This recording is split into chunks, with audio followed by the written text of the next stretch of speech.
Hello and welcome to this video lesson about Android programming.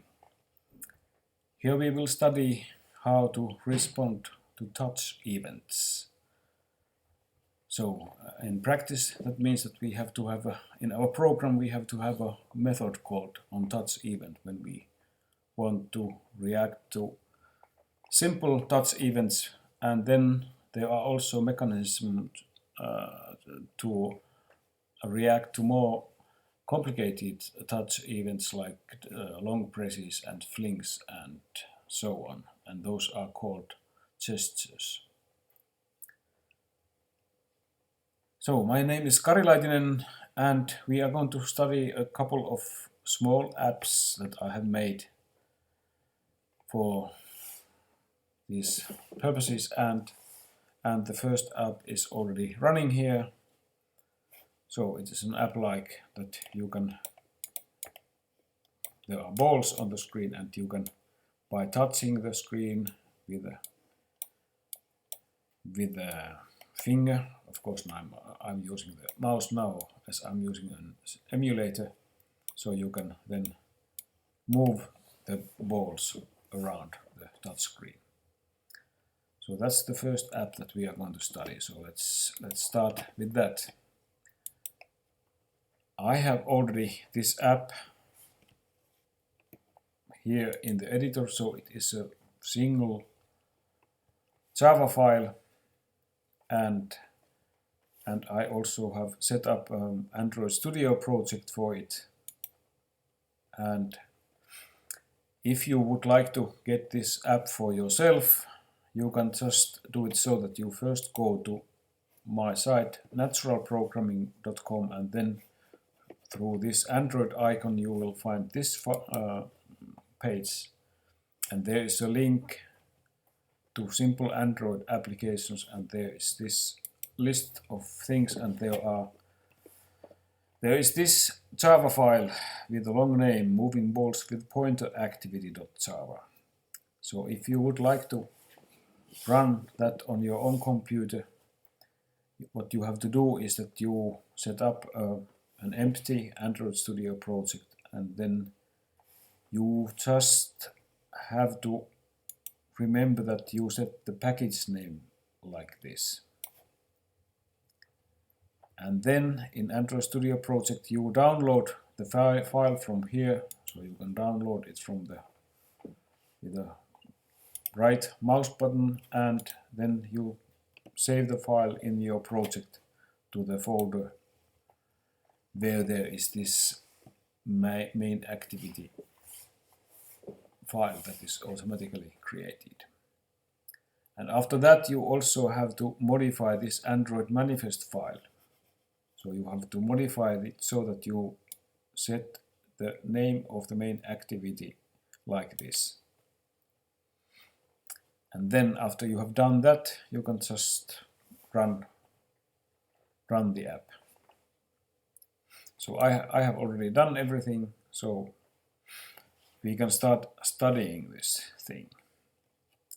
So I have opened this file in a Sublime text editor, so it's easier for you to see it. And this looks like that there is first there is a class ball, and that is needed to draw the balls on the screen, and then there is a class named moving balls with point of view, so it is our custom view there, subclass of view. And then the actual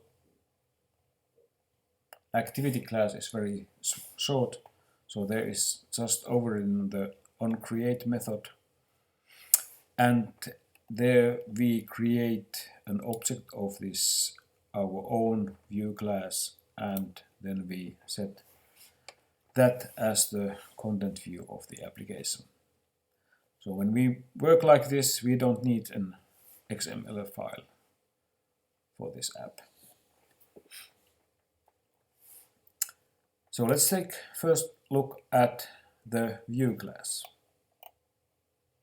or view-based class. So there we have the data fields like view width and view height, and then we have object references for the balls like first ball, second ball, and third ball, and then we have one extra object reference which we use to when we are moving the ball.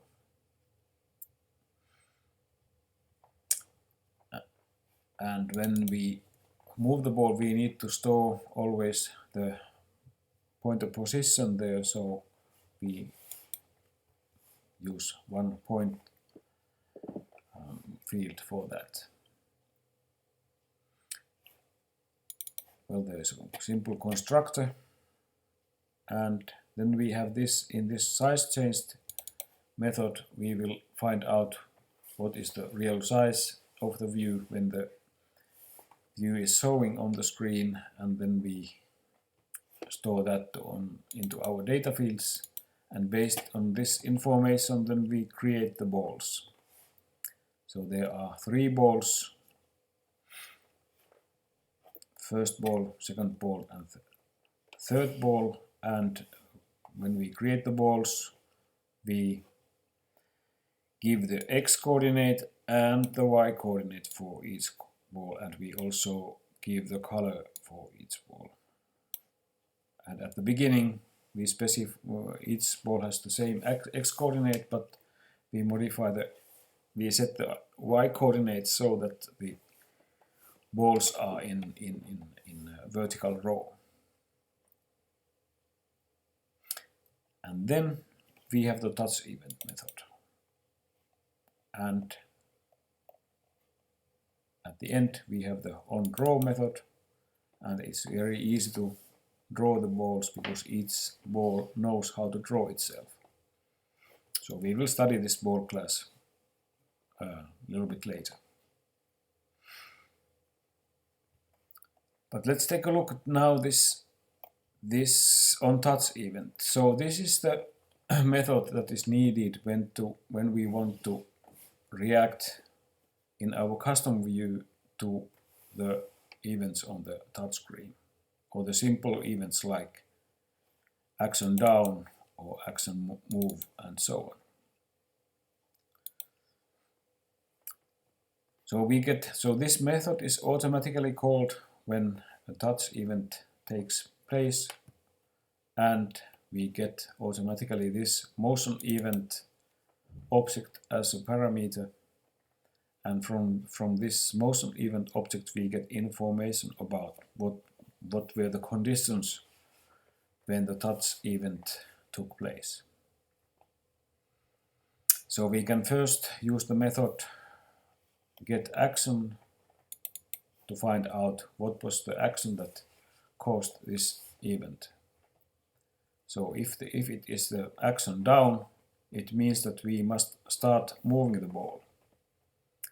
And then we can find out the x coordinate and y coordinate of the point that was touched on the screen by using these methods getX and getY. So we are using these methods to find out the coordinates of the touched point, and then we create a point object about those coordinates. And then we start using this method contains_point. The ball class has this method contains_point that returns true or false depending on whether this point was inside the area of the ball. So here we, in a way, we do so that we ask each ball that was this point inside your area, or was this point, if not, was it in the area of the second ball, or was it then in the area of the third ball. So we ask each ball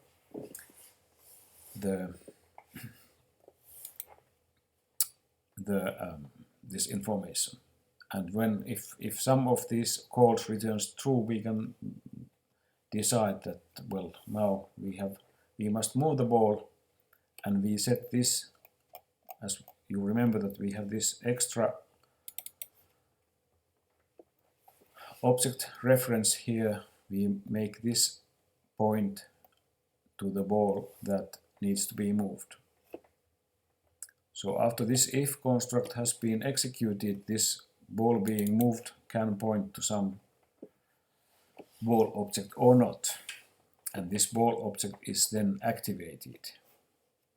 It will be drawn in a little bit different way when it is activated. So you can see that there is a darker edge when the ball is activated. So, and then we also store the previous point position. And well, then another event can take place, that is the action move or action up. So when we do the action move event, or when we react to that, we first study that if ball being moved is something else than null. So it means that it's now the movement has been activated. And in that case we just record the new pointer position again using the getX and getY methods. And then we calculate that how much the pointer, which is usually your finger, how much has it moved in direction X and direction Y. So we make this calculation as we know the previous pointer position. So we calculate the movement in two directions or two dimensions, and then we call this method move this ball, and we pass the movement in X and movement in direction Y as parameters. So this method automatically can move the ball in relation to its current position. And again we save this previous pointer position. And if the action is up, it means that the movement has ended. So what we do then is that we just mark this as null, and then we deactivate the ball. And of course we always have to call this invalidate method, because that causes a call then to the onDraw method. So it's always important that we study if this is something different that null, so that we can't start moving the ball if we click outside the balls. So only when we click a ball we will do the movement.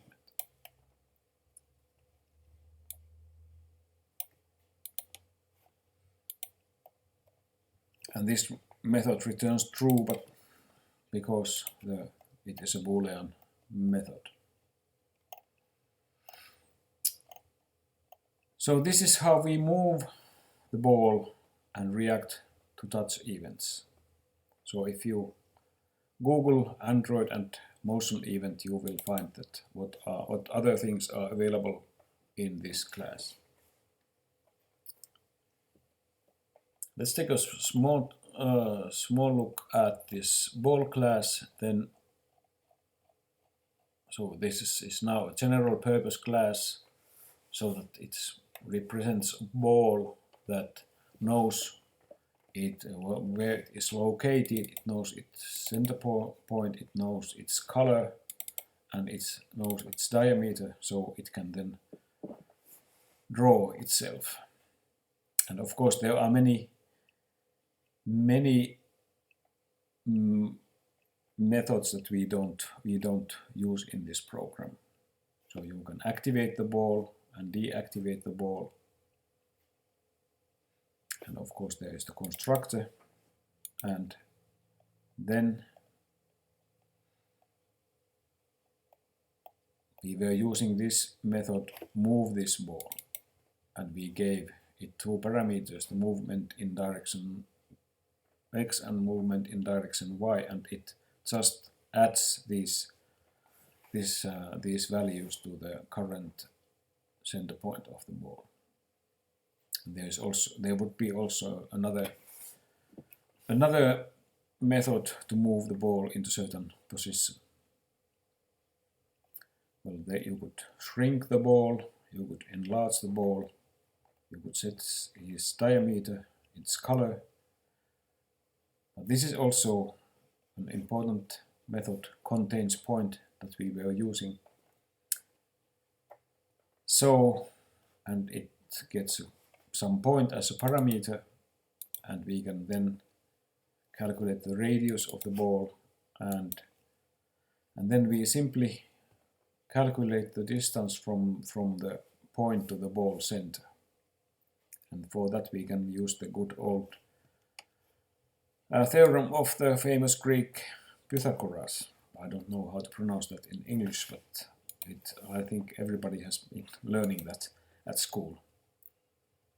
And then we can just return true or false depending on if the distance from the given point to ball center is smaller than the radius of the ball, then it means that the point must be inside the ball area, and then we can return true, and otherwise we return false. And then there is the draw method, and the caller gives a canvas as a parameter,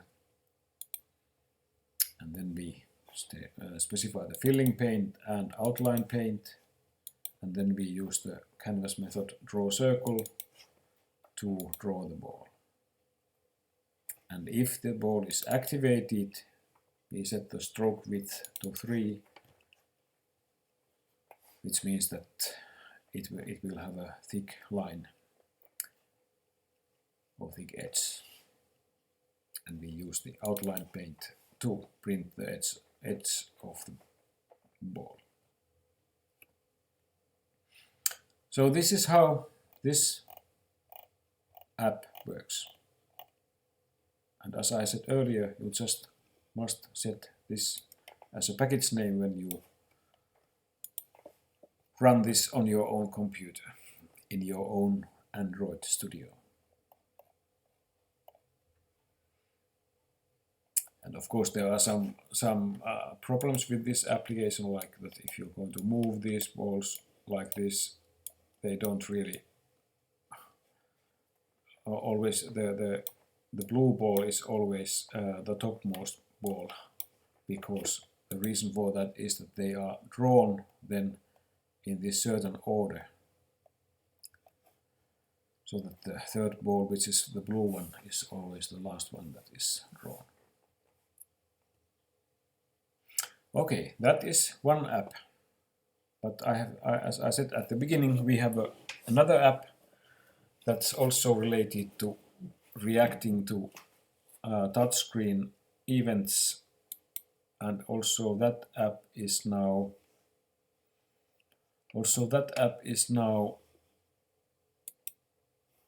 here. So let's run it.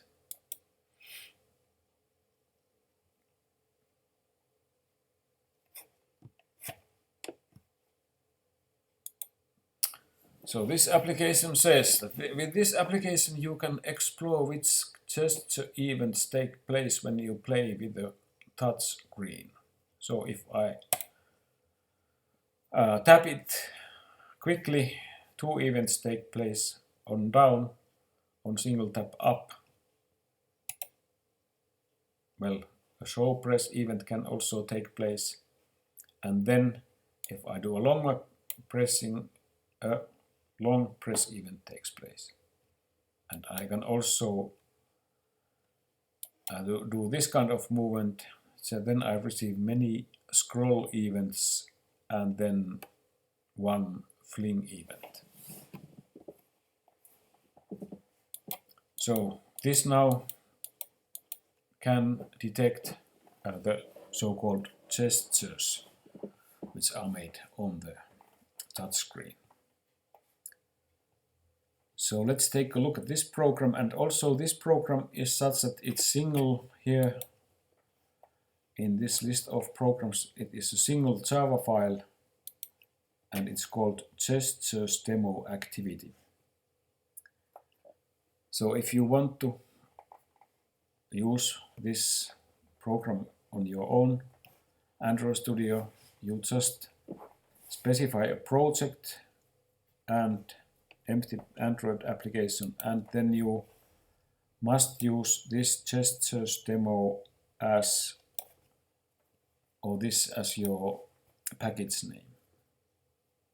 And then you just download this file with the right mouse button. You can download it and say save link as, and then you save it to the folder where the Java files of your project are located. So let's try it. If I try to save it, so I have already downloaded it, so it is there. So in my Android Studio project, this is the hierarchy of folders. But I don't download it because it already is there. And I have opened it in this separate editor, and again we have here a view-based class, gestures demo view, and then the actual activity class is again very short. We here create one object of this gestures demo view, and we set that as the content of the activity. And then everything is now processed in this view-based class. And what is the important thing here is that this class now implements this kind of thing on gesture listener. And this means that this class has the methods that are specified in this interface.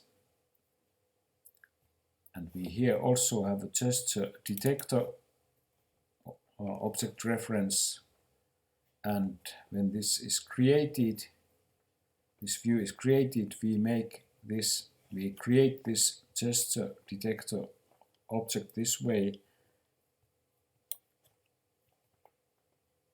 and later on we will see that all touch events are first supplied for this detector. And again, also here we are using this array list, which is a dynamic array that can store strings. We use this to maintain the information that is shown on the screen. So at the beginning I add these lines, text lines, to the array list like this, and as you could see that. Well, let's start the app one more time. So you can see that at the beginning it has only these texts visible there.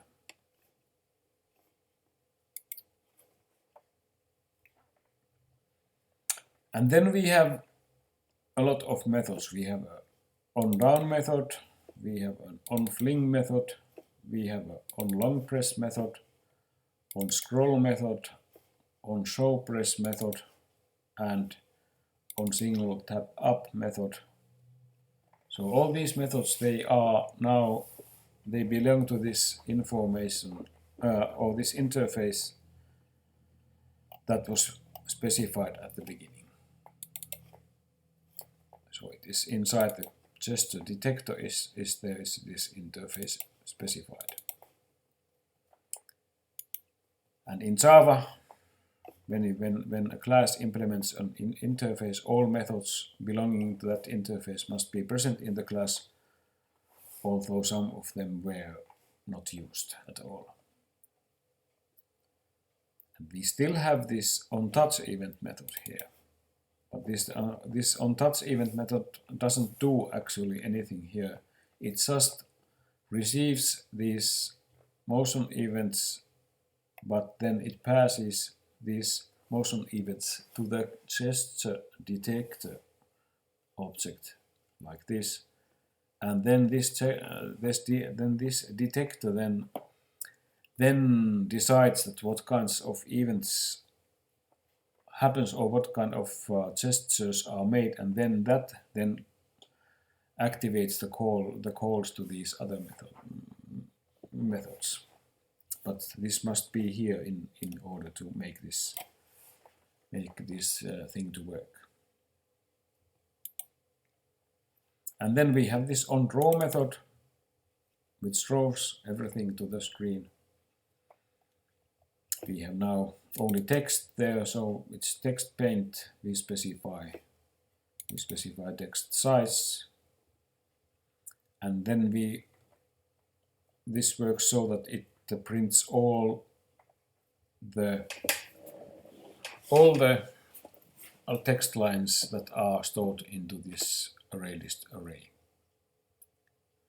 But because at the beginning it could be that the size of the array becomes too big, so this while loop deletes the first events from the first lines from the array list, so that there is only 10 lines left. And then simply in this for loop we print the maximum 10 lines to the screen, and we could go back here that each of these methods that react to these events, they don't do anything else, but they just store a line of text to the ArrayList based array. So always we know, this way we always know that what is the what event or what gesture was made. I'm sorry that pronouncing this word gesture is very difficult for me. So this then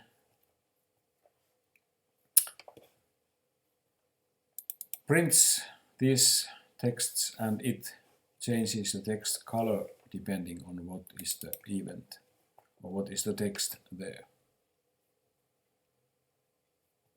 So for instance, long press events will be printed in very red color. And then it uses the draw text method to print the line, and then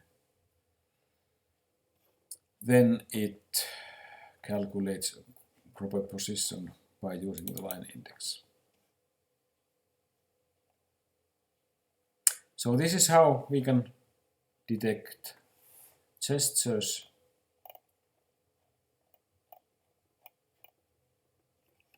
We first implement this interface, we specify the gesture detector and create it, and then we have all these methods. And of course it depends on the application that what these methods will do. And one thing we must have is that we have this, we pass all the events to the detector object. Okay, I think this is now enough about reacting to touch events. So thank you for listening this video, and see you in next video perhaps. Bye bye.